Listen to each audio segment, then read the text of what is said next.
Magandang gabi po sa inyong lahat. Muli po ako po si Madam Jing Tarot Reader.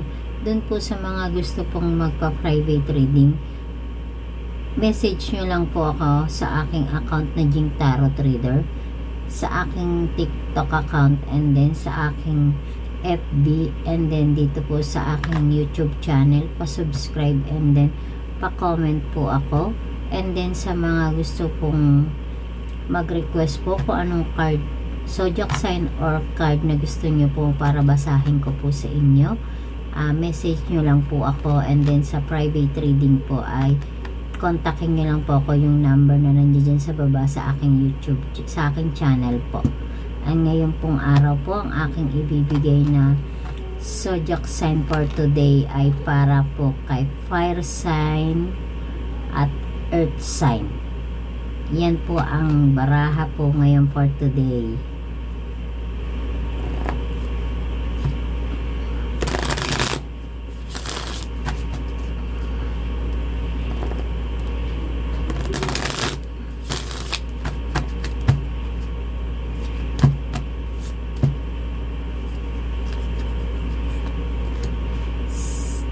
Ang baraha po ninyo ngayong araw for today na sinasabi po dito ng inyong mga baraha na ang para kay fire sign at earth sign, na sinasabi po dito na may darating po sa inyo na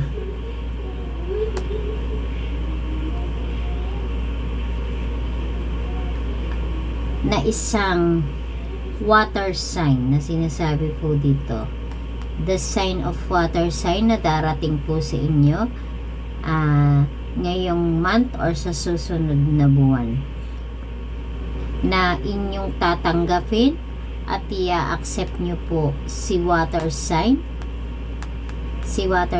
po, at mahuhulog ang inyong loob, ngunit magiging complete para sa inyo ang pagdating niya. Ibig sabihin, magiging complete siya para sa inyo, pero i-accept nyo pa rin po siya at mahuhulog ang inyong loob sa kanya. At sinasabi po dito ng inyong mga baraha na si water sign po na parating po sa inyo bilang fire sign at earth sign, na sinasabi dito ng mga baraha ninyo na kayo ay mahuhulog, na alam nyo ng complete siya para sa inyo, i-accept nyo pa rin po at tatanggapin nyo pa rin po siya, sapagkat akala nyo na siya yung hinihintay nyo at siya yung dumating para sa inyo. Ngunit sa huli na pagsisisihan nyo, sapagkat complete nga siya para sa inyo. Sinasabi nga dito, it's not a compatible to the fire sign and earth sign ang isang water sign. Ibig sabihin, ayon dito sa baraha mo, siya ang magiging sanhi ng pagkawala lahat ng nasa sayo.